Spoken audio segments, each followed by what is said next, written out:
إن الحمد لله نحمده ونستعينه ونستغفره ونعوذ بالله من شرور أنفسنا وسيئات أعمالنا من يهده الله فلا مضل له ومن يضلل فلا هادي له وأشهد أن لا إله إلا الله وحده لا شريك له وأشهد أن محمدا عبد الله ورسوله يا أيها الذين آمنوا اتقوا الله حق تقاته ولا تموتن إلا وأنتم مسلمون يا أيها الناس اتقوا ربكم الذي خلقكم من نفس واحدة وخلق منها زوجها وبث منهما رجالا كثيرا ونساء واتقوا الله الذي تساءلون به والأرحام إن الله كان عليكم رقيبا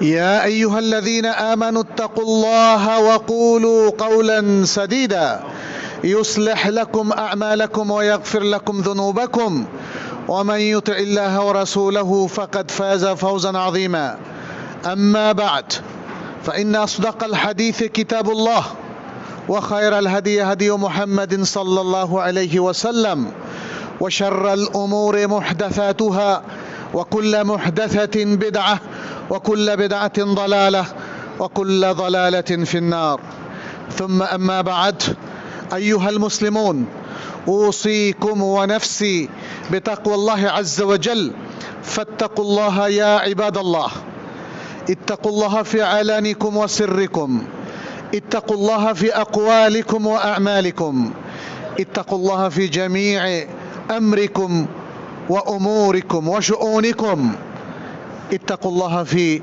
أولادكم وأزواجكم وعشيرتكم وإخوانكم وأخواتكم نسأل الله سبحانه أن يجعلنا وإياكم من عباده المتقين ويجعلنا وإياكم من عباده المؤمنين المخلصين إنه ولي ذلك والقادر عليه أيها المسلمون আল্লাহ সুবহানাহু ওয়া তাআলা আল কোরআনের একটা অমোঘ ঘোষণায় তিনি বলেছেন ওয়া কাযালিকা জাআলনাকুম উম্মাতান ওয়াসাতা লিতাকুনু শুহাদাআ আলান নাস ওয়া ইয়াকুনা আর-রাসূলু আলাইকুম শাহীদা সূরাত মিন সূরাল কোরআন আল্লাহ সুবহানাহু ওয়া তাআলা এই আয়াতটি সমগ্র মানব জাতির উদ্দেশ্যে বর্ণনা করেছেন যদিও লক্ষ্যবস্তু হলো মুসলিমরা আল্লাহ সুবহানাহু ওয়া তাআলা এখানে বলছেন আর অনুরূপভাবে আমরা তোমাদেরকে সর্বশ্রেষ্ঠ উম্মতে পরিণত করেছি যেন তোমরা আর সকল মানুষের উপর সাক্ষীদাতা হয়ে যাও আর রাসূল তোমাদের উপর সাক্ষীদাতা হয়ে যায় এই আয়াতটিতে আল্লাহ সুবহানাহু ওয়া তাআলা ঘোষণা করেছেন ইসলাম হচ্ছে দ্বীনুল ওয়াসাতিয়্যাহ কারণ মুসলিমদেরকে তিনি অভিহিত করেছেন উম্মাতান ওয়াসাতা বলে উম্মাতান ওয়াসাতা ওয়াসাতা শব্দের অর্থটা কি ওয়াসাত শব্দের শাব্দিক অর্থ হচ্ছে সেন্টার মাঝখানের যে অংশটা থাকে কিন্তু সাধারণত আমরা যেটা দেখি যে কোনো জিনিসের সেন্টার অর্থাৎ মাঝখানের জায়গাটা হলো প্রোটেক্টেড মাহফুজ যে কোনোভাবেই হোক যদি কোনো জায়গা আক্রান্ত হয় প্রথমে আক্রান্ত হয় তার তরফ প্রান্ত তার সীমানা এবং তারপরে সেই জায়গা থেকে যদি তাদেরকে প্রতিহত করা যায় তাহলে মাঝখানের জায়গাটা প্রোটেক্টেড থাকে অর্থাৎ এটা সংরক্ষিত থাকে এজন্য ওয়াসাতের আরেকটা অর্থ হচ্ছে এখানে মাহফুজ তার কারণ হচ্ছে সীমারেখার মধ্যেই যত প্রবলেম মাঝখানটা প্রোটেক্টেড তাহলে মাঝখানটা যেহেতু প্রোটেক্টেড অতএব মাঝখানটা হলো সবচেয়ে উত্তম যে কোনো জায়গার মধ্যে সবচেয়ে উত্তম জায়গা সবচেয়ে সংরক্ষিত জায়গা সবচেয়ে শ্রেষ্ঠ জায়গা হলো তার মাঝখান তার সেন্ট্রাল এরিয়া ফলে ওয়াসাত বলতে সর্বশ্রেষ্ঠকে বোঝানো হয় আবার মানুষের যত কার্যক্রম আছে তার মধ্যে শ্রেষ্ঠ কার্যক্রম হলো আদল এবং ইনসাফ ন্যায়পরায়ণতা এজন্য একজন বিশ্বস্ত সবচেয়ে ভালো মানুষকে বলা হয় ইনসানুন আদলুন অথবা আদেলুন। অতএব ওয়াসাত মানে এখানে হচ্ছে আদল, ওয়াসাত মানে আদল। জায়গার দিক থেকে, সংরক্ষিত হওয়ার দিক থেকেও এটা শ্রেষ্ঠ, আবার আদালতের দিক থেকেও, ন্যায়পরায়ণতার দিক থেকে এটা শ্রেষ্ঠ। তাহলে আল ইসলামু দীনুল ওয়াসাতিয়্যাহ বলতে বোঝানো হয় ইসলাম হচ্ছে সবচেয়ে বিপদ মুক্ত জায়গা, দিন এবং ব্যবস্থাপনা বিপদ মুক্ত। কারণ ইসলামের মধ্যে থাকলেই আপনি আল্লাহর কাছে নাজাত পাবেন, ইসলামের মধ্যে থাকলেই আপনি পৃথিবীতে সবচেয়ে শ্রেষ্ঠ ব্যবস্থাপনা পাবেন এবং জনগণকে দিতে পারবেন। ইসলামের মধ্যে থাকলেই আপনার আকীদা সুন্দর হবে, আপনার ইবাদত সুন্দর হবে, আপনার চরিত্র সুন্দর হবে, আপনি শ্রেষ্ঠ মানুষে পরিণত হতে পারবেন এবং আপনি এবং আপনার মতো যারা আছে তারা মিলে শ্রেষ্ঠ সমাজ বিনির্মাণ করতে পারবে এবং সকলে মিলে শ্রেষ্ঠ রাষ্ট্র ব্যবস্থা তারা তৈরি করতে পারবে। এটাই হচ্ছে ইসলামের বৈশিষ্ট্য। ফলে ইসলাম আমাদের সামনে বিশাল এক সম্ভার রেখে দিয়েছে। ইসলামের মাধ্যমে পৃথিবী শ্রেষ্ঠ মানুষ পায়, উত্তম জনগণ পায়, শ্রেষ্ঠ সমাজ পায়, সর্বোত্তম জীবন ব্যবস্থা পায়। এটা শ্রেষ্ঠ কারণ এটা এফরাত এবং তাফরিতের মাঝামাঝি অবস্থানে আছে। এফরাত মানে হচ্ছে মোবালাগা করা, বাড়াবাড়ি করা, আর তাফরিত মানে হচ্ছে তানকিস, কমতি করা। আপনি দেখবেন মানুষের মধ্যে দুটো শ্রেণী আছে। একটা শ্রেণী তারা সব কিছুতে বাড়াবাড়ি করে অনেক বেশি, যেমন ধরেন ইভেন রাসূল সাল্লাল্লাহু আলাইহি সাল্লাম কি বললেন, ইয়াকুম আল গুলু, তাই না? ইভেন ইবাদতের মধ্যেও বাড়াবাড়ি করতে তিনি আব্দুল্লাহ ইবনে আমর ইবনে আস রাদিয়াল্লাহু তাআলা আনহুকে নিষেধ করেছেন। আপনি এমন ইবাদত করছেন, আপনার সন্তানরা আপনার কাছ থেকে তার হক পাচ্ছে না, আপনার স্ত্রী আপনার কাছ থেকে তার হক পাচ্ছে না, আশেপাশের প্রতিবেশী এবং মানুষ আপনার কাছ থেকে হক পাচ্ছে না। তাহলে আপনি এত বেশি এফরাত কেন করছেন? আপনাকে ব্যালেন্স করতে হবে। অতএব বাড়াবাড়িটা কাম্য নয়। আবার কিছু মানুষ দেখবেন আল্লাহ সুবহানাহু ওয়া তাআলা যে ব্যালেন্সড আমলগুলো দিয়েছেন, ইবাদত দিয়েছেন, মুআমালাতের যে হালাল হারামের সীমারেখা দিয়েছেন, সেখানেও মানুষ কমতি করে, ঠিকমতো সালাত পড়ে না, ঠিকমতো সিয়াম রাখে না, মানুষের অধিকার ঠিকমতো সংরক্ষণ করে না, নিজে খাই খাই করে কিন্তু মানুষকে সে কখনো দেয় না। এটা হলো তাফরিত এবং এটা হলো তানকিস।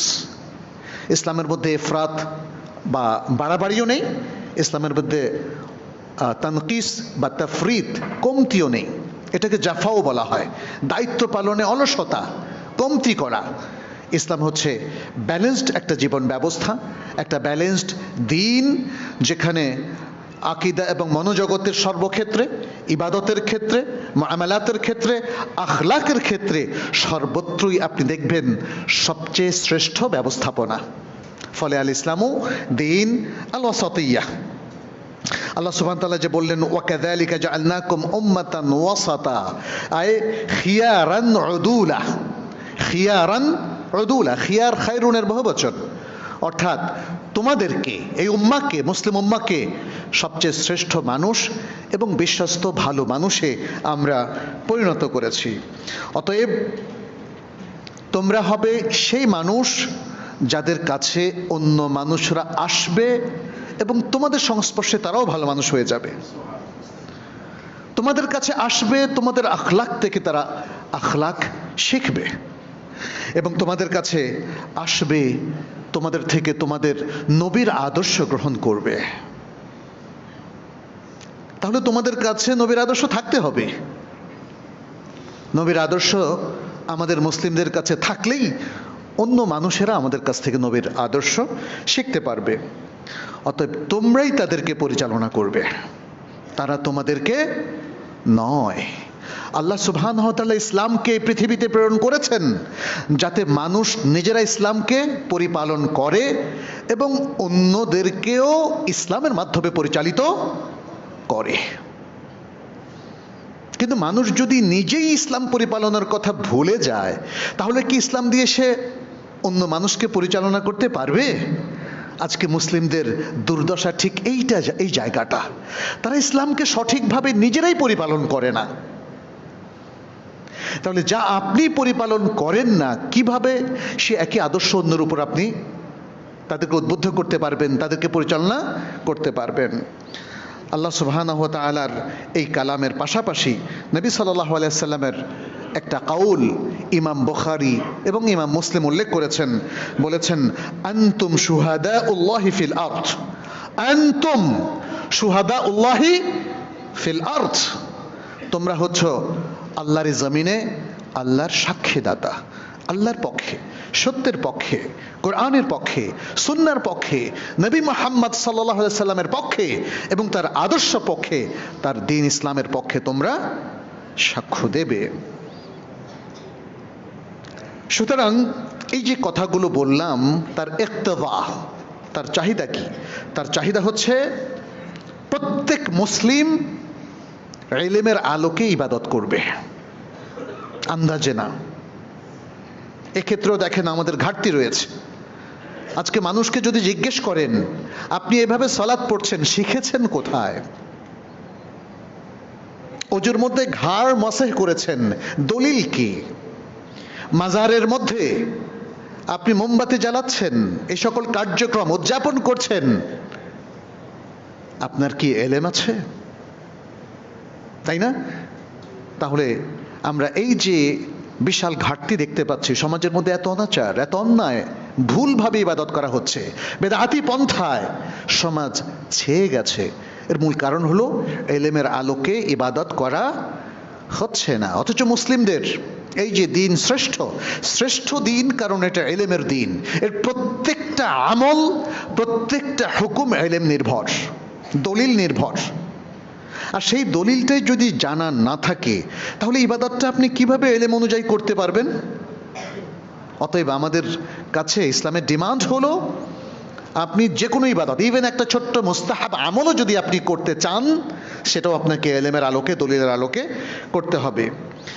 আর আরেকটা বিষয় যেটা আমাদের সকল বিপর্যয় ডেকে নিয়ে এসেছে, সে ব্যাপারে সতর্ক থাকতে হবে, সেটা হলো শয়তানের ষড়যন্ত্র এবং সেই ষড়যন্ত্রকে মেনে নেওয়া, শয়তানের ইত্তেবা করা, শয়তানকেই নেতৃত্বের আসনে বসানো। মুসলিমদের সবচেয়ে বড় বিপর্যয় হলো এই জায়গাটা। ইসলাম ফলো করার পরেও, কোরআন সুন্নাহ থাকার পরেও, ইলমের বিশাল ভান্ডার থাকার পরেও দেখা যাচ্ছে অনেক মুসলিম শয়তানকেই নেতৃত্বের আসনে বসিয়েছে কিনা বলেন?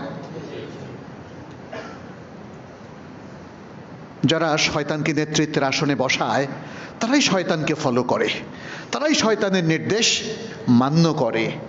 সে চুরি করতে বললে চুরি করে, ছিনতাই করতে বললে ছিনতাই করে, চাঁদা তুলতে বললে চাঁদা তোলে, অন্যায় করতে বললে অন্যায় করে, শরিয়ার বিপরীত অবস্থানে যেতে বললে অবস্থানে যায়। মুসলিমদের আইন আদালতে শরিয়ার কোনো মর্যাদাই এখন আর নাই। কারা তুলে দিয়েছে মর্যাদা? কাদের পরামর্শে? যাদের পরামর্শে করা হয়েছে, তারা কি সৎ মানুষ? তারা কি শ্রেষ্ঠ মানুষ? নাকি তারা শয়তানের দোসর কিংবা শয়তানের অনুসারী? মুসলিমদেরকে আজকে এই পয়েন্টটা খুব ভালো করে বুঝতে হবে। শয়তানের এই ষড়যন্ত্র এবং শয়তানকে নেতৃত্বের আসনে বসানো এবং শয়তানের অনুসরণ, এটা মুসলিমদের বিপর্যয়ের সবচেয়ে বড় কারণ। সুতরাং এই বিপর্যয় রোধ করার জন্যে সার্বিক ব্যবস্থাপনা প্রয়োজন, সতর্কতা প্রয়োজন, সাবধানতা প্রয়োজন, এবং এই বিপর্যয় রোধ করার মতো যোগ্যতা সম্পন্ন করে মুসলিম উম্মার প্রতি ব্যক্তি নিজেকে গড়ে তুলতে হবে, দক্ষতা তাদেরকে অর্জন করতে হবে। নবী সাল্লাল্লাহু আলাইহি ওয়াসাল্লাম বলেছেন আলাইকুম হাদিয়ান কাসিদান সালাসা মাররাত, তিনি 3 বার বলেছেন তোমাদের উচিত হচ্ছে মধ্যম পন্থা বিশিষ্ট হাদিয়া, আদর্শ গ্রহণ করা। তোমাদের উপর ওয়াজিব হচ্ছে মধ্যম পন্থা বিশিষ্ট ব্যবস্থাপনা বা জীবন ব্যবস্থাকে গ্রহণ করা। এটা তিনি কয়বার বলেছেন? 3 বার। এবং বলেছেন ফাইন্নাহু মাইয়ুশাদ্দিন ইয়াগলিবুহু, যারা দ্বীনের ব্যাপারে বাড়াবাড়ি করে, এই মধ্যম পন্থা থেকে চ্যুত হয়ে যায়। 2টো কারণে চ্যুত হয়। ইলম যদি তাদের অর্জিত না হয়, এবং দ্বিতীয় যেটা বললাম মেইন কারণ, সেটা শয়তানের অনুসরণ। তাহলে দিন থেকে যদি তারা চ্যুত হয়ে যায়, তাহলে কি হয়? দিন তাদের উপর গালেব হয়, বিজয়ী হয়। সে কিন্তু বিজয়ী হবে না। এটা সহিহ জামের মধ্যে এসছে। নবী সাল্লাল্লাহু আলাইহি সাল্লাম আরও এক জায়গায় বলেছেন, আল কাসদা তাবলুগু, তোমরা মধ্যম পন্থা অবলম্বন করো, তোমরা মধ্যম পন্থা অবলম্বন করো, তাহলেই তোমরা সাফল্যের শিখরে পৌঁছতে পারবে। তো সুতরাং এখানে মধ্যম পন্থের কথা তিনি বারবার বলেছেন এবং ইলমের আলোকে চলার নির্দেশনা দিয়েছেন। কারণ মধ্যম পন্থার দাবি এটাই। মধ্যম পন্থার দাবি হলো ইলম অর্জন করা, তারপরে আমল করা। আগে আমল করা, তারপরে ইলম অর্জন করা, এটা নয়। তাহলে আগে কি? আগে ইলম, তারপরে আমল। ইমাম বুখারী রাহিমাহুল্লাহ এরকম একটা বাব তার সহিহ আল বুখারীর মধ্যে নিয়ে এসেছেন, বাবুন আল ইলমু ক্বাবলা আল কাউলি ওয়াল আমাল, কথা এবং আমলের আগে ইলম, কথা এবং আমলের আগে ইলম। তাহলে আপনি যা কিছু বলবেন জেনে বলবেন, যা কিছু করবেন জেনে করবেন। আর দ্বিতীয় যেটা আমরা বললাম, শয়তানের যে ষড়যন্ত্র আছে সেটা থেকে নিজেকে সতর্কতার সাথে রক্ষা করা। ইমাম ইবনুল কাইয়্যিম রাহিমাহুল্লাহ তিনি বলছেন, মা আমারাল্লাহু আযজা ওয়া জাল্লা বিআমরিন, আল্লাহ আযজা ওয়া জাল্লা যে নির্দেশই দেন, ইল্লা ওয়ালিশ-শাইতানি ফীহি নাযআতান, শয়তানের সেই নির্দেশের মধ্যে দুটো বিচ্যুতি আছে। সে দুইভাবে মুসলিম উম্মাহকে বা উম্মার সদস্যদেরকে বিভ্রান্ত করতে চায়।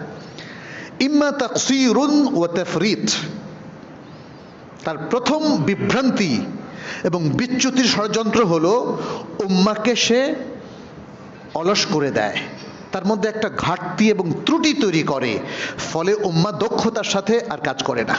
সে দক্ষতার সাথে সালাত পড়ে না, সে দক্ষতার সাথে সিয়াম রাখে না, সে দক্ষতার সাথে রাষ্ট্র চালায় না। দক্ষতা বলতে এখানে ইসলামী দক্ষতা। ইসলাম তাকে রাষ্ট্র, সমাজ, প্রতিষ্ঠান, ব্যক্তি, পরিবার, বাজার, প্রশাসন সব জায়গায় সূক্ষ্মভাবে মেনে চলা, এটা হলো মুসলিমদের দক্ষতা। তাহলে এই জায়গাটা সে শয়তান সর্বপ্রথম ত্রুটি সৃষ্টি করে দেয়। কাদের মধ্যে? মুসলিমদের মধ্যে। কেউ তার ত্রুটি সৃষ্টি তার মনে, সে বিশ্বাসই করে না এগুলো। কেউ বিশ্বাস করে, বলে যে ঠিক আছে এগুলো ইসলাম মানলাম, তবে মানতে পারছি না। শরিয়া সব জায়গায় মেনে চলা যায় না। অনেক মানুষকে বলতে শুনি, অনেক মানুষকে বলতে শুনি, ব্যবসা বাণিজ্যে শরিয়া মানলে আর লাভ থাকে না, প্রশাসনে শরিয়া মানলে আর পদ থাকে না, রাজনীতিতে শরিয়া মানলে আর ভোট পাওয়া যায় না, মানে এরকম নানা ধরনের কথা, তাই না? ইমাম ইবনুল কাইয়্যিম দেখেন কত বড় মেধাবী একজন ইমাম, একজন স্কলার। তিনি বলছেন আল্লাহর সকল নির্দেশের ক্ষেত্রে শয়তানের দুটো ষড়যন্ত্র আছে। প্রথম ষড়যন্ত্র হলো উম্মার লোকদেরকে ঘাটতির মধ্যে, ত্রুটির মধ্যে ফেলে দেওয়া। আর দ্বিতীয়টা হচ্ছে ওয়া ইম্মা ইফরাত, ইফরাতুন ওয়া গুলুউন, ওয়া ইম্মা ইফরাতুন ওয়া গুলুউন। আর আরেকটা ষড়যন্ত্র হচ্ছে তাকে বাড়াবাড়ি করার মতো একটা ফাঁদে ফেলে দেওয়া। অনেক মানুষ মনে করে আমি দিনের ক্ষেত্রে অনেক বাড়াবাড়ি করি, আমি ভালো থাকবো। বাড়াবাড়ি করলে কি ভালো থাকা যায়? বাড়াবাড়ি করলেও এটা একটা বিচ্যুতি। আল্লাহ সুবহানাহু ওয়া তাআলা আহলে কিতাবদেরকে বাড়াবাড়ি করতে নিষেধ করেছেন, মুসলিমদেরকে বাড়াবাড়ি করতে নিষেধ করেছেন। নবী সাল্লাল্লাহু আলাইহি সাল্লাম আমভাবে পুরো উম্মাকে বাড়াবাড়ি করতে নিষেধ করেছেন। সাহাবাদের মধ্যে স্পেশাল সাহাবাদেরকে বাড়াবাড়ি করতে নিষেধ করেছেন। দেখেন বাড়াবাড়িটাকে ছোট্ট কয়েকটা উদাহরণ দিলে বুঝবেন। আল্লাহ বলছেন 5 ওয়াক্ত সালাত পড়তে, আপনি বলেন যে না 5 ওয়াক্ত দিয়ে মন ভরে না, আমি 6 ওয়াক্ত পড়বো। হবে না? অতিরিক্ত ওয়াক্তটা কি হবে? বিদআত হবে। আল্লাহ বলছেন যে আমলগুলো তোমরা মুহাম্মদ সাল্লাল্লাহু আলাইহি ওয়াসাল্লামের কাছে পেয়েছো, এর থেকে আর কোনো অতিরিক্ত ইবাদত করো না। বান্দারা বলে না এত কম করে কি চলবে? মনে আছে সেই 3 সাহাবীর কথা, যারা নবী সাল্লাল্লাহু আলাইহি ওয়াসাল্লামের ঘরের কাছে এসে বললেন মুহাম্মদ সাল্লাল্লাহু আলাইহি ওয়াসাল্লাম তিনি তো আল্লাহর রাসূল, আমরা কি তার মতো হতে পারবো? একজন বললেন আমি মেয়েদেরকে বিয়েই করব না। নবী সাল্লাল্লাহু আলাইহি ওয়াসাল্লাম অনেক বিয়ে করেছেন, এটা তিনি জানেন যে তিনি তো আল্লাহর রাসূল, তিনি 9 বিয়ে করবেন, আরো বেশি বিয়ে করবেন, সমস্যা কি? কিন্তু আমাদের তো সমস্যা, আমি বিয়েই করব না। আরেকজন বললেন আমি নিজেকে অনেক কষ্ট দেব, আমি ঘুমাবো না, আমি রোদের মধ্যে থাকবো, দাঁড়িয়ে থাকবো, একদম কষ্ট দিয়ে জ্বালাফালা হয়ে যাব, আল্লাহ খুশি হবেন, তার ইচ্ছা আর কি। আরেকজন বললো আমি মানে সবসময় সিয়াম রাখবো, অভুক্ত থাকবো, অনাহারে থাকবো। রাসূল সাল্লাল্লাহু আলাইহি সাল্লাম ঘরে ঢুকলেন, শুনলেন তাদের কথা, বললেন তোমরাই কি অমুক যারা এই কথা বলেছ, তাহলে শুনে রাখো, ইন্নী লা আতকাকুম লিল্লাহ ওয়া আখশাকুম লিল্লাহ, আমি তোমাদের মধ্যে সবচেয়ে বেশি তাকওয়াবান, সবচেয়ে বেশি আল্লাহ ভীরু, আল্লাহকে ভয় পাই। কিন্তু জেনে রাখো আমি সিয়াম রাখি, সিয়াম ভাঙি, আমি বিবাহ করি, আমি আল্লাহর ইবাদত করি এবং ঘুমাই, বিশ্রাম করি, সারা রাত আমি জাগন থাকি না। আল্লাহ রাসূল কি সাল্লাল্লাহু আলাইহি সাল্লাম তিনি কি সারা রাত জেগেছেন? না, সারা রাত জাগেননি। তিনি রাতের একটা অল্প অংশ হলেও তার যতটুকু প্রয়োজন ছিল ততটুকু তিনি নিদ্রা গিয়েছেন। তাহলে তিনি নিদ্রা যান এবং রাত্রে জাগরণ করেন, তিনি সিয়াম রাখেন এবং সিয়াম ভাঙেন, এবং তিনি মেয়েদেরকে বিবাহ করেন। এবং এরপর কি বললেন? বললেন যারা আমার সুন্নাহ থেকে মুখ ফিরিয়ে নেয়, তাকসির এবং ত্রুটি তৈরি করে, তারা আমার অন্তর্ভুক্ত নয়, আমার দলভুক্ত নয়। দেখেন কি চমৎকার ব্যালেন্স। রাসূলুল্লাহ সাল্লাল্লাহু আলাইহি সাল্লামকে আল্লাহ আরো স্পেশাল বানাইতে পারতেন, সাধারণ মানুষ থেকে একদম আলাদা, অনেক কিছু করতে পারতেন যেটা সাধারণ মানুষের সাথে যায় না। নবী, স্পেশাল মাকাম তার আছে, কিন্তু আল্লাহ সেভাবে করেননি। আল্লাহ তাকে মানুষের বৈশিষ্ট্য মণ্ডিত করেই তাকে দুনিয়াতে পাঠিয়েছেন। তার পরিবার ছিল, তার স্ত্রী ছিল, তার সন্তান ছিল, তার ছেলে ছিল, তার মেয়ে ছিল, এবং তার সন্তানদের অনেকেই ছোট্ট বয়সে মারা গিয়েছে। আমাদের অনেক সন্তান যখন ছোট্ট বয়সে মারা যায়, আমরা কি অনেক সময় সান্ত্বনা দিতে গেলে বলে আপনার তো মারা যায় নাই ভাই, আপনি বুঝবেন না। আল্লাহ রাসূল সাল্লাল্লাহু আলাইহি সাল্লামকে আল্লাহ সব বুঝিয়ে দিয়েছেন, সব ধরনের কষ্টের মুখোমুখি করেছেন, সব ধরনের ফিতনার মুখোমুখি করেছেন, সব ধরনের যুদ্ধের মুখোমুখি করেছেন, ছোট যুদ্ধ, বড় যুদ্ধ, শয়তানের ষড়যন্ত্র, মানুষের ষড়যন্ত্র। ইহুদিরা তাকে হত্যা করার জন্য কতবার ষড়যন্ত্র করলো মনে আছে? আল্লাহর নবী ওয়াসাতিয়ার নবী, সব কিছুতে এত সুন্দর ব্যালেন্স দিলেন। যেই জায়গাটা আপনি ধরবেন সেখানেই দেখবেন তার চাইতে শ্রেষ্ঠ আর কোনো কার্যক্রম কেউ করতে পারেনি। সে মক্কা বিজয়ের দিন দেখেন, এত বড় বিজয়, কোনো রক্তপাত, ব্লাডশেড তিনি হতে দেননি। তিনি শুধু অত্যন্ত বড় ধরনের ক্রিমিনালদের হত্যাদণ্ড দিয়েছিলেন, মাত্র 4 কিংবা 5 জনকে, আর পুরো জাতিকে ক্ষমা করে তিনি পৃথিবীতে একটা অভূতপূর্ব দৃষ্টান্ত স্থাপন করলেন। মানুষের হৃদয় জয় করে কিভাবে ইসলামকে প্রতিষ্ঠিত করা যায় সেটা তিনি করলেন। সবচেয়ে বেশি মানবিক ছিলেন, মানবতার সবচেয়ে বড় বন্ধু তিনি ছিলেন, সেটা তিনি করে দেখিয়েছেন। তাইফের ময়দানে একটা পুরো কওম তাকে কিভাবে অত্যাচার করলো, অথচ আল্লাহর কাছে তিনি কতটা ধৈর্য, স্থৈর্য, পজিটিভ, প্রোঅ্যাক্টিভ অ্যাপ্রোচে তিনি বললেন আল্লাহ তুমি এদের ক্ষমা করে দাও আর এদেরকে তুমি হেদায়েত দাও। সুবহানাল্লাহ, কি ভালোবাসা, কি মানে বড় ধরনের চ্যালেঞ্জ গ্রহণ করে নিজেকে ধৈর্য স্থৈর্যের মধ্যে রেখেছেন, কখনো অস্থির হন নাই, কখনো রেগে মেগে কোনো ধরনের কার্যক্রম গ্রহণ করেননি। আপনি দেখেন জাগতিক দিক থেকে, সাইকোলজিক্যাল দিক থেকেও বিশ্লেষণ করে দেখা যায় এই স্বভাবের লোকরাই পৃথিবীতে সবচেয়ে বেশি সাফল্য পায়, এবং তিনি তা পেয়েছেন। মাত্র 10 বছরের ব্যবধানে, প্রথম 13 বছর তো তিনি অনেকটা অবরুদ্ধই ছিলেন মক্কায়, তাই না? মানুষের অত্যাচার নির্যাতন ভোগ করেছেন, এবং তারপরে কি হলো? 10 বছরের মধ্যে, মাত্র 10 বছর, 1 ডিকেড, 1 দশক, এর মধ্যে তিনি ইসলামকে বিজয় করে ফেললেন। ভালোবাসা দিয়ে, সম্প্রীতি দিয়ে, মানবতার কল্যাণের মধ্য দিয়ে এবং কল্যাণকর কার্যক্রমগুলো দিয়ে। দেখেন তিনি শুধু ইবাদতে শিখান নাই সাহাবাদেরকে, তিনি তাদেরকে শিখিয়েছেন কিভাবে সমাজ কল্যাণ করতে হয়, কিভাবে অভাবগ্রস্তদের পাশে দাঁড়াতে হয়, কিভাবে পীড়িতদের সেবা করতে হয়, কিভাবে আহতদের সেবা করতে হয়, এবং কিভাবে মানুষের কাছে সত্যকে তুলে ধরতে হয়, মানুষের হৃদয় বন্দরে কিভাবে, কি ভালোবাসা নিয়ে, কি দক্ষতা নিয়ে সেখানে বিচরণ করতে হয়, তা তিনি দেখিয়েছেন। এর ফলে মানুষ অকাতরে ইসলাম গ্রহণ করতে শুরু করলেন। আল্লাহ সুবহানাহু ওয়া তাআলা নবী সাল্লাল্লাহু আলাইহি ওয়াসাল্লামের মধ্যে সেই ব্যালেন্স দিয়েছিলেন, সেই ওয়াসাতিয়্যা দিয়েছিলেন, সেই সভ্যতা, ভদ্রতা, বিনয়, ভালোবাসা, সম্প্রীতি, মাহাব্বা, মাওয়াদ্দা, সব কিছু দিয়েছেন। কোথায় গেল আজকে আমাদের এগুলো? কোথায় গেল এই স্বভাবগুলো? এগুলো নিয়ে একটু আমাদের ভাবতে হবে। তারপরে তিনি বললেন, শয়তান তো এই দুটো ষড়যন্ত্র করে, একটা হলো ঘাটতি তৈরি করা, আরেকটা হলো বাড়াবাড়ি আমাদের স্বভাবের মধ্যে ঢুকিয়ে দেওয়া।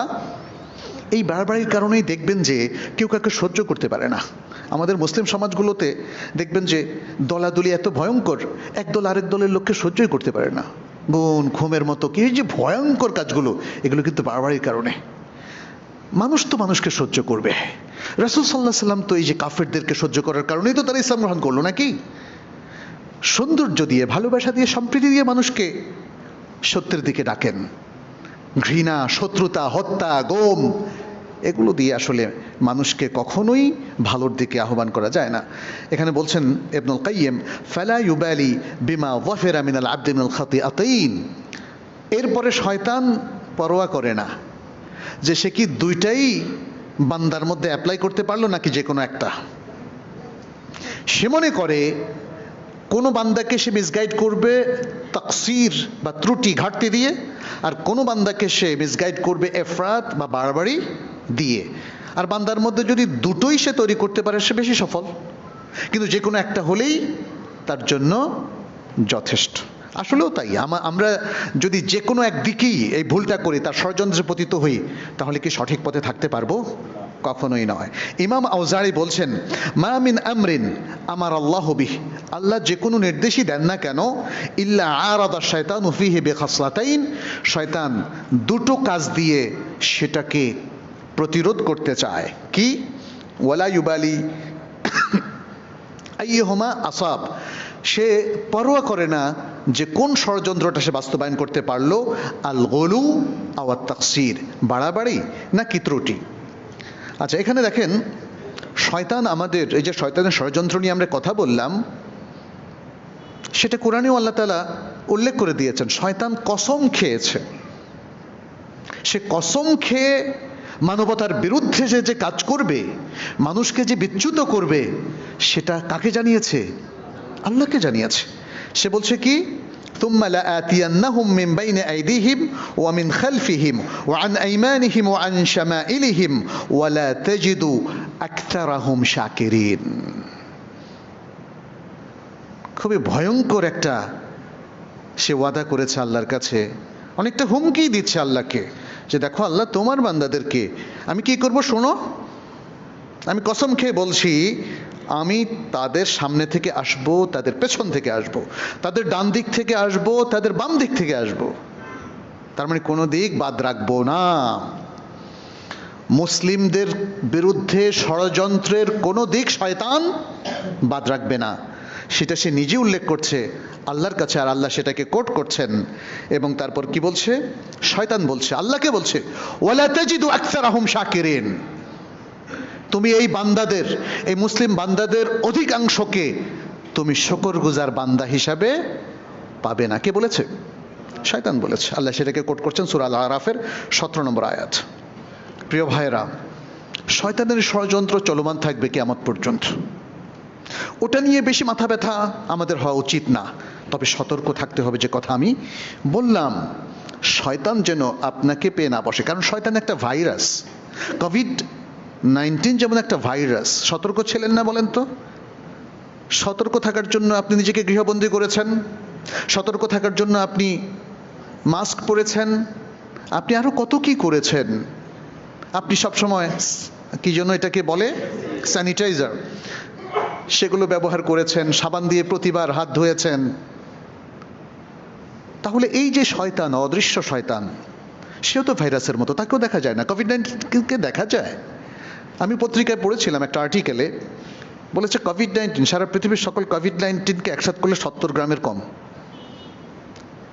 ট্রিলিয়ন ভাইরাস বা আরো বেশি। তার মানে সেটাকে চোখে দেখার কোনো সুযোগ নাই। তো শয়তানকে চোখে দেখা যায় না, এই জন্য কি অস্বীকার করবেন? করার কোনো সুযোগ নেই, কারণ তার অস্তিত্ব আছে। এটা আমাদের রব, আমাদের ইলা আল্লাহ সুবহানাহু ওয়া তাআলা ঘোষণা করেছেন। অতএব শয়তান যেহেতু সব দিক থেকে আক্রমণ করবে, সাঁড়াশি আক্রমণ করবে, আমাদেরকে সতর্ক থাকতে হবে। শয়তান আমাদেরকে বলবে আল্লাহর শরীয়তকে বাতিল করে দাও, এখান থেকে বাতিল করো, ব্যবসা থেকে বাতিল করো, প্রশাসন থেকে বাতিল করো, বিচারালয় থেকে বাতিল করো, রাষ্ট্র থেকে বাতিল করো। এটা কি শয়তানের ষড়যন্ত্র না? বলেন, পরামর্শটা শয়তানের। আর মুসলিমরা বলে ঠিকই বলেছো, বাতিল করে দেই, এটা দিয়ে কি হবে? তাই না? আল্লাহ আমাদেরকে রক্ষা করুন। সুতরাং মুসলিম উম্মার কোনো কল্যাণ নাই শরিয়াকে ইগনোর করা, উপেক্ষা করার মধ্যে। শরিয়াকে বাতিল করার মধ্য দিয়ে কোনো মুসলিম জনপদের কোনো কল্যাণ নাই, কোনো মুসলিমের কল্যাণ নাই। শরিয়ার মধ্যে সে যদি কিছু বাড়িয়ে দেয় অথবা কমিয়ে দেয়, বাড়ানো কমানোর কোনো অধিকার আল্লাহ সুবহানাহু ওয়া তাআলা আমাদের গোটা উম্মাকেও দেন নাই, কোনো ব্যক্তিকেও দেন নাই, কোনো স্কলারকেও দেন নাই, কোনো প্রশাসনকেও দেন নাই। ইমাম ইবনুল কাইয়্যিম রাহিমাহুল্লাহ বলেন, খায়রুন নাসে আন-নামতুল আওসাত, সবচেয়ে উত্তম মানুষ, শ্রেষ্ঠ মানুষ হচ্ছে যারা মধ্যম পন্থাবলম্বী হয়। আল্লাযীনা ইরতাফাউ আন তাকসিরিল মুফাররিতিন ওয়া লাম ইয়ালহাকু বিগুলুল মু'তাদিন, যারা আল্লাযীনা ইরতাফাউ আন তাকসিরিল মুফাররিতিন, যারা ঘাটতি করে, ত্রুটি করে, সেই লোকদের ত্রুটি থেকে যারা নিজেদেরকে রক্ষা করতে পেরেছে, এবং যারা সীমালঙ্ঘনকারীদের বাড়াবাড়ি সাথেও সম্পৃক্ত হয় নাই। ইমাম ইবনুল কাইয়্যিম বলেছেন।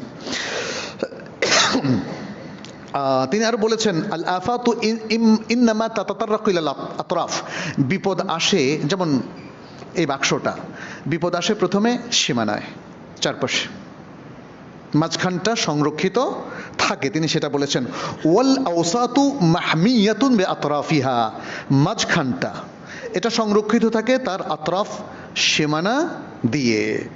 এরপর একটা কবির উক্তি তিনি এখানে উল্লেখ করেছেন, কানাত হিয়াল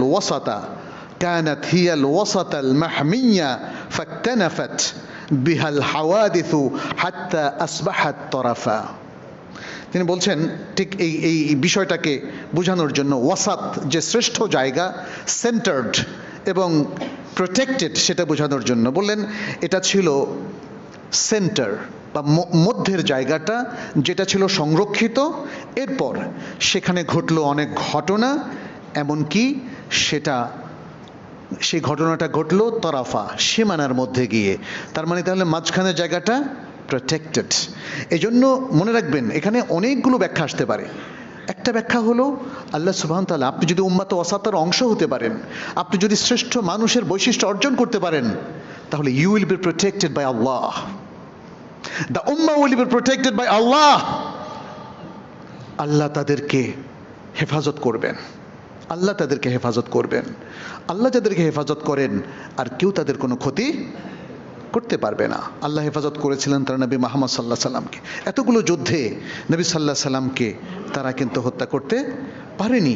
এতগুলো ষড়যন্ত্র ইহুদিরা করেছিল, তাকে জাদুটোনা করে হত্যা করবে কিংবা তাকে পাথর মেরে হত্যা করবে, কিন্তু আল্লাহ প্রোটেকশন দিয়েছেন। ফলে এত বড় ষড়যন্ত্র, তৎকালীন এত বড় মহাশক্তিও আল্লাহর প্রোটেকশনের বিপরীতে সফল হতে পারেনি। আচ্ছা, সুতরাং এই যে কথা বলা হলো, সেন্টার্ড, মাঝখানের জায়গাটা, এটা প্রোটেক্টেড, এটাই ওয়াসাতিয়া, এটাই শ্রেষ্ঠতম জায়গা, এবং এরাই হলো শ্রেষ্ঠতম জাতি। এটা হলো শরিয়ার ব্যালেন্স। শরিয়া এভাবে ব্যালেন্স করেছে। শরিয়া দেখুন সব দিকে, আমাদের ঈমান আকীদার ক্ষেত্রে বলেন, আমাদের ইসলামের ক্ষেত্রে বলেন, প্রত্যেকটা জায়গায় সবচেয়ে রুচিসম্মত, সুন্দর এবং সত্য বিষয়গুলোকে আমাদেরকে অ্যাকসেপ্ট করতে বলেছে, উদ্ভট কোনো কিছু করতে বলেনি। ঈমানের যে রোকনগুলো দেখেন, মানুষের যে অধিকারগুলো অথবা সামাজিক বিভিন্ন যে চারিত্রিক বিষয়গুলো, এর মধ্যে সবচেয়ে শ্রেষ্ঠতম বিষয়গুলোই শরিয়া আমাদেরকে তার নির্দেশনায় দিয়েছে। শরিয়া কখনো বলেনি সুযোগ পেলে তাকে মেরে ফেলো, কখনো বলেনি মাঝে মাঝে মিথ্যা কথা বলা যায়। আর কখনো টাকা প্রয়োজন হলে ছিনতাই করতে পারবা, প্রয়োজনে চুরি করতে পারবা, বলেছে কখনো? বলেনি। শরিয়া সবসময় আমাদেরকে সত্য এবং সততার দিকে, ভালো এবং সুন্দরের দিকে, সুন্দর বৈশিষ্ট্যের দিকে, শ্রেষ্ঠ চরিত্রের দিকে আমাদেরকে আকর্ষণ করেছে, আমাদেরকে বলেছে। আমরা যেমন যদি দেখি আকীদার বিষয়, আকীদার বিষয়গুলোর মধ্যে ইসলাম সকল জাতির মধ্যে সবচেয়ে শ্রেষ্ঠ আকীদা মানুষকে শিখিয়েছে। আপনি দেখবেন মানুষের মধ্যে কিছু আছে পৌত্তলিক, পৌত্তলিক অর্থাৎ যারা শিরকে লিপ্ত, যারা নিজের হাতে মূর্তি বানিয়ে আবার তাকে পূজা করে।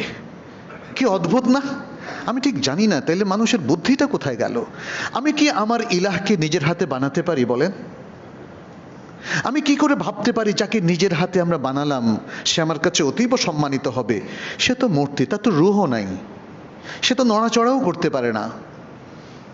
তাহলে তাকে কেন সম্মান দিবার, তাকে কেন এটা বলবো যে এই মূর্তিটা যে কথা বলতে পারে না, যাকে আমি বানিয়েছি, সে আবার আল্লাহর সাথে আমাকে কানেক্টেড করে দেবে, পারবে?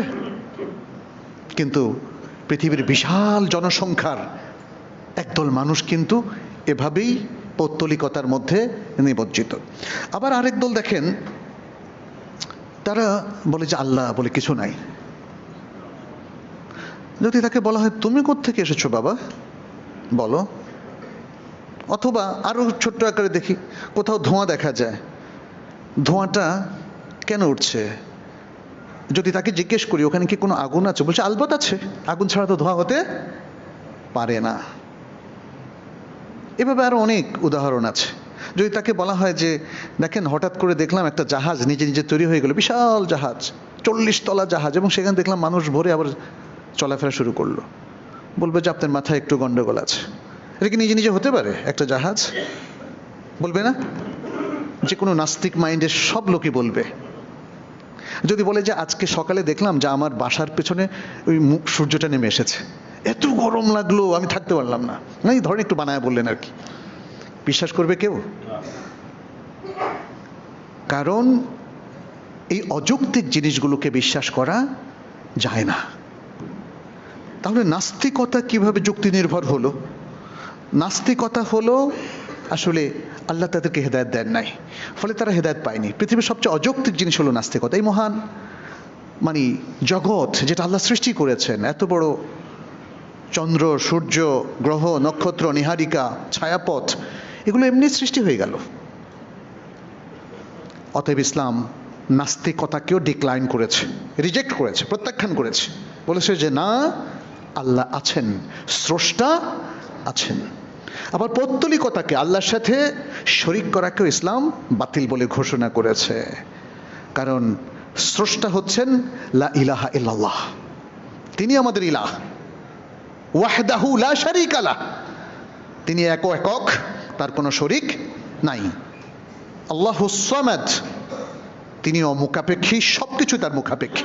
লাম ইয়ালিদ ওয়া লাম ইউলাদ, তিনি কারো থেকে জন্ম নেন নাই এবং কেউ তাকে জন্ম দেয়নি। ওয়ালাম ইয়াকুল লাহু কুফুয়ান আহাদ, তার সমকক্ষ উলুহিয়াত, রুবুবিয়াত, আসমা এবং সিফাত কোনো ক্ষেত্রেই কেউ তার সমকক্ষ নয়।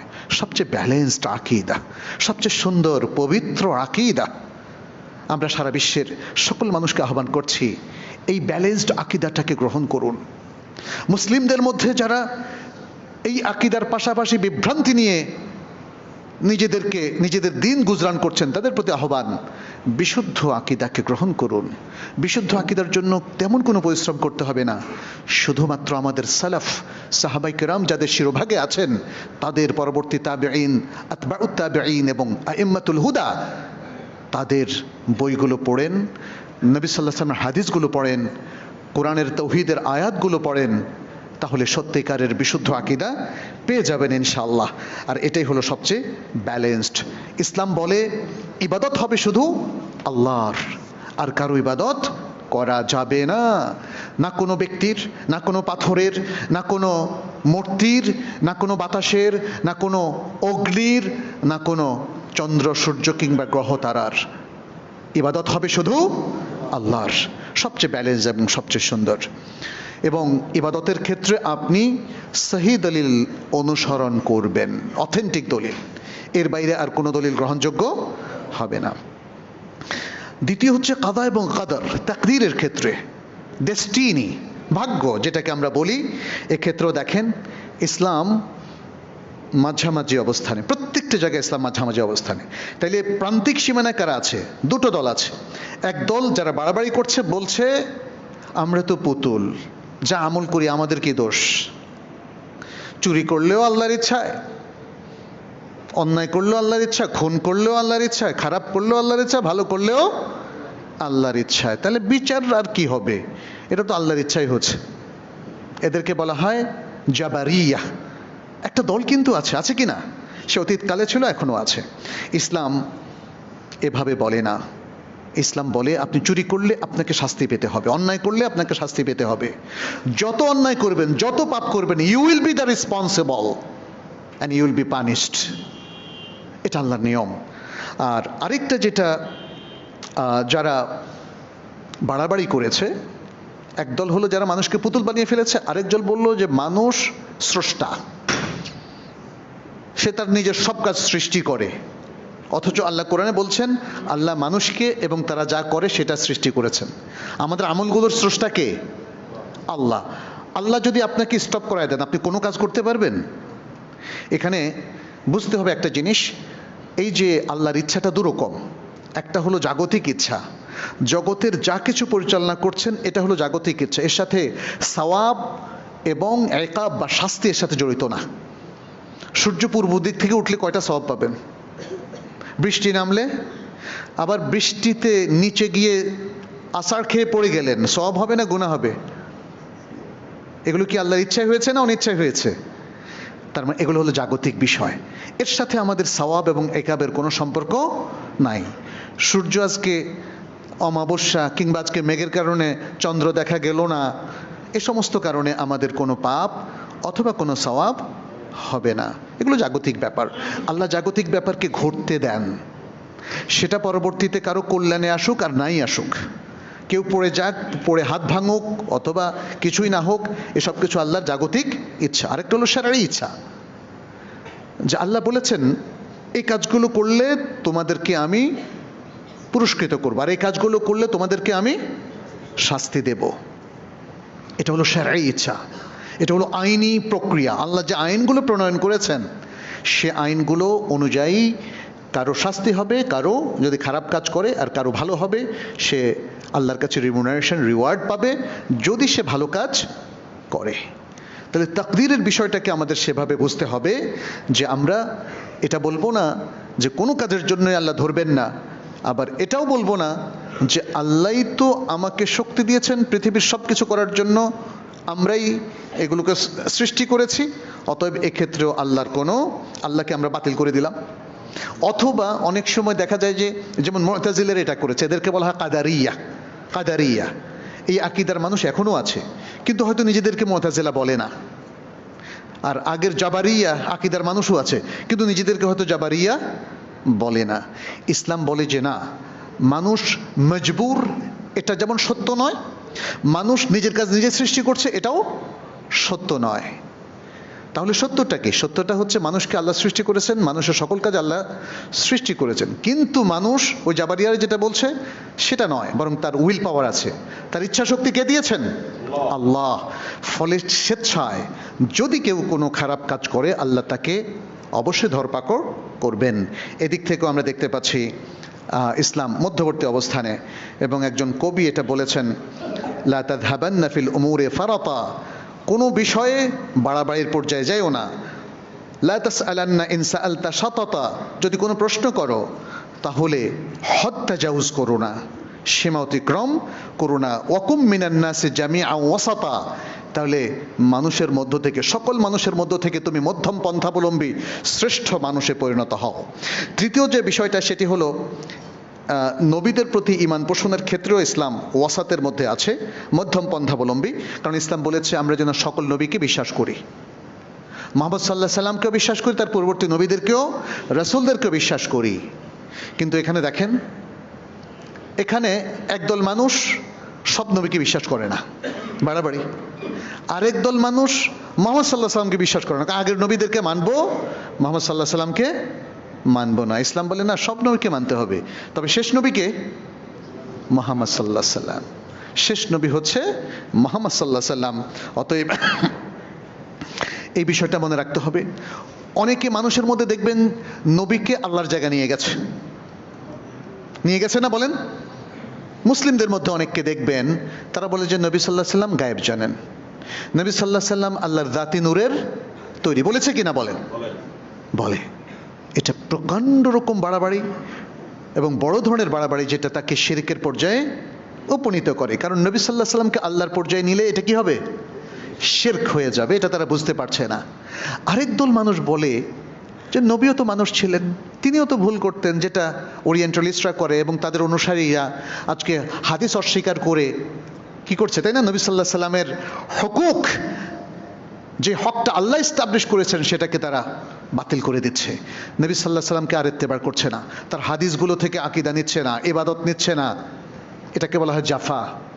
ইসলামের ওয়াসাত বলছে যে না, নবী নবীর জায়গায়, আল্লাহ আল্লাহর জায়গায়, কিন্তু নবীকে মানতে হবে। মান আতা আর রাসূলা ফাকাদ আতা আল্লাহ, যে রাসূলকে অনুসরণ করলো সে মূলত আল্লাহকে অনুসরণ করলো, আল্লাহ তাকে এম্পাওয়ার্ড করেছেন। অতএব নবীকে মানতে হবে। নবীর কোনো হাদিসকে অস্বীকার করা যাবে না যদি সেটা অথেন্টিক হয়। কিন্তু জাল হাদিস হলে কি করবেন? অস্বীকার করতে হবে, কারণ জাল হাদিস তো হাদিস না। আপনাকে অথেন্টিক হাদিসগুলোর আলোকেই নবী সাল্লাল্লাহু আলাইহি সাল্লামকে ইত্তেবা করতে হবে। এটা হলো ব্যালেন্স। চতুর্থত হলো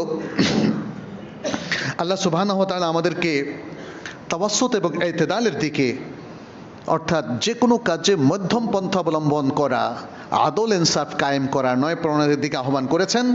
কিন্তু আমরা দেখি কোনো মানুষ এই মধ্যম পন্থা অবলম্বন করছে না। একদল মানুষ ইবাদতের মধ্যে একদমই অবহেলা করছে, ঠিকমতো সালাত পড়ছে না। আপনি দেখবেন এই সমাজের মধ্যে মুসলিম নামধারী একদল শুধু বছরে 2টা সালাত পড়ে। কোন 2টা জানেন কি? ঈদ উল ফিতর, ঈদ উল আযহা। আচ্ছা, এর থেকে একটু বেটার আরেক দল এই ঈদ উল ফিতর, ঈদ উল আযহার বলে যে আরেকটু আল্লাহর প্রতি দেখে একটু দয়া করা যায় কিনা। কিভাবে দয়া করবে? না, শুক্রবার নামাজটাও পড়বো। অনেকটা এরকম যে আল্লাহর প্রতি করুণা করছে।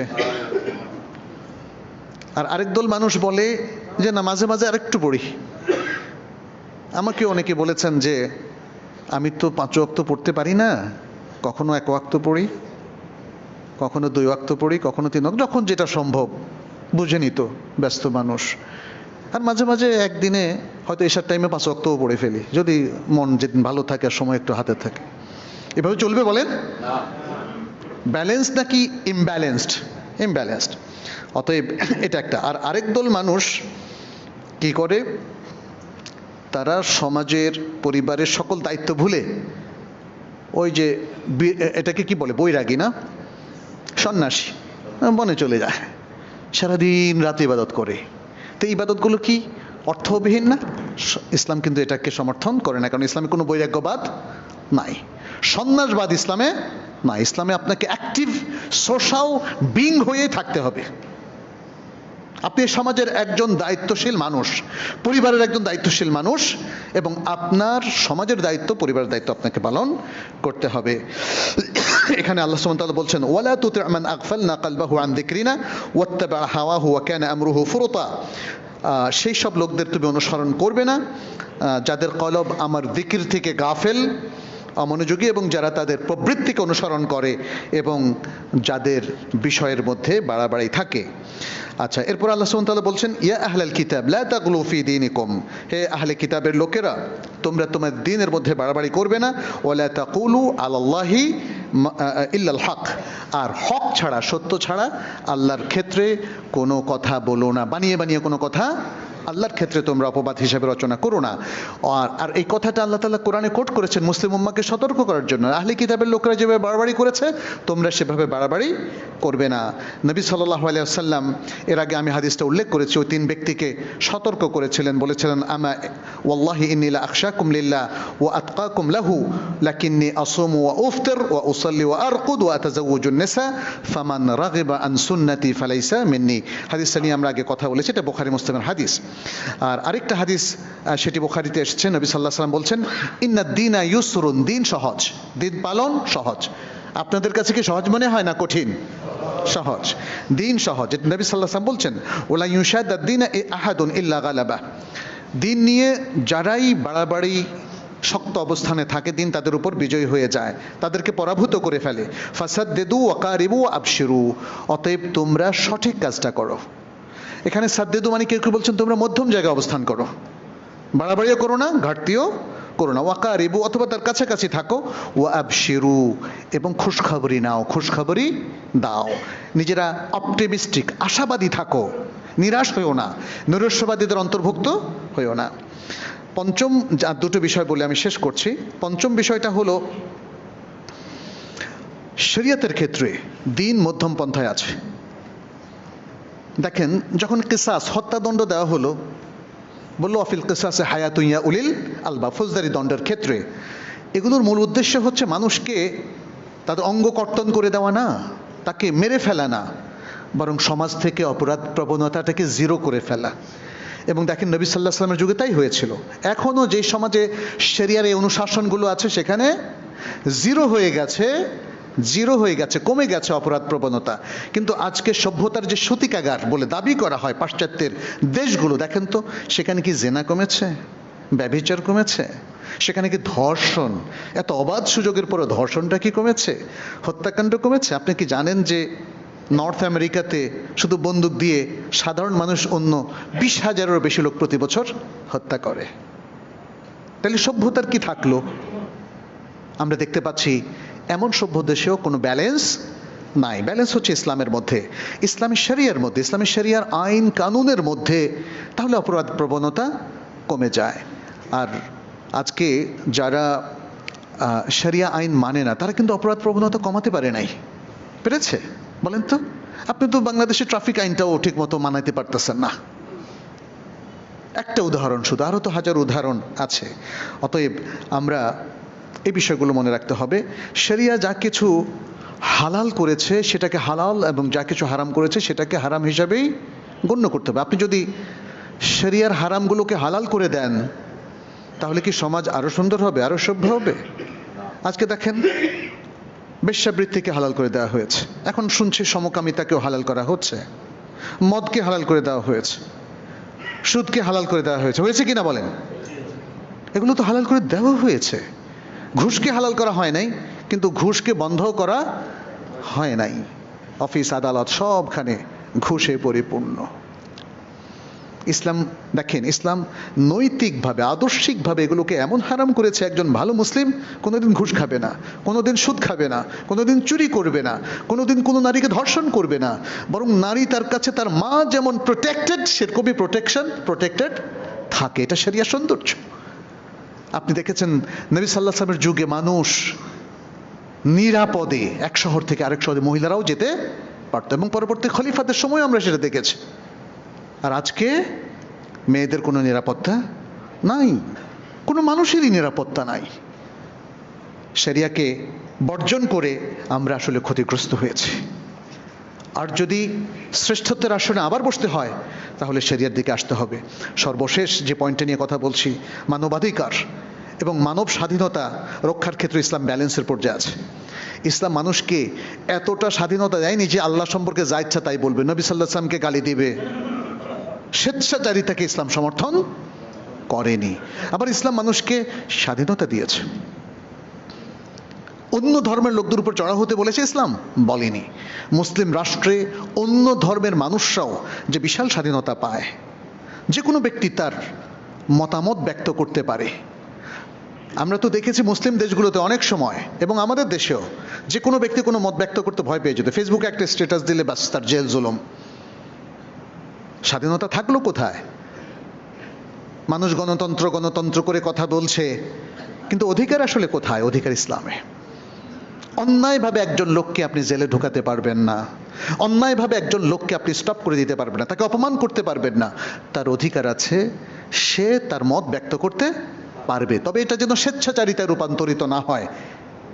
কারণ ইসলাম অসাতিয়া, চরম স্বেচ্ছাচারিতা, প্রবৃত্তির পূজারী হওয়া যাবে না। আবার কোনো অধিকারই থাকবে না, এটাও হবে না। প্রত্যেক মানুষের অধিকার ইসলাম নিশ্চিত করেছে। বাবার অধিকার, মায়ের অধিকার, স্বামীর অধিকার, স্ত্রীর অধিকার, প্রতিবেশীর অধিকার, জনগণের অধিকার, শাসকের অধিকার আছে কি না? আছে।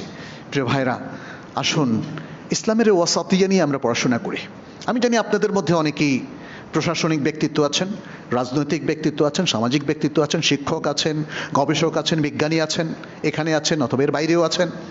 আপনাদের প্রতি আহ্বান, শরিয়ার শ্রেষ্ঠত্বটাকে মনে লালন করুন, বিশ্বাস করুন, গ্রহণ করুন। এর চাইতে শ্রেষ্ঠ পৃথিবীতে আর কোনো কিছু নেই।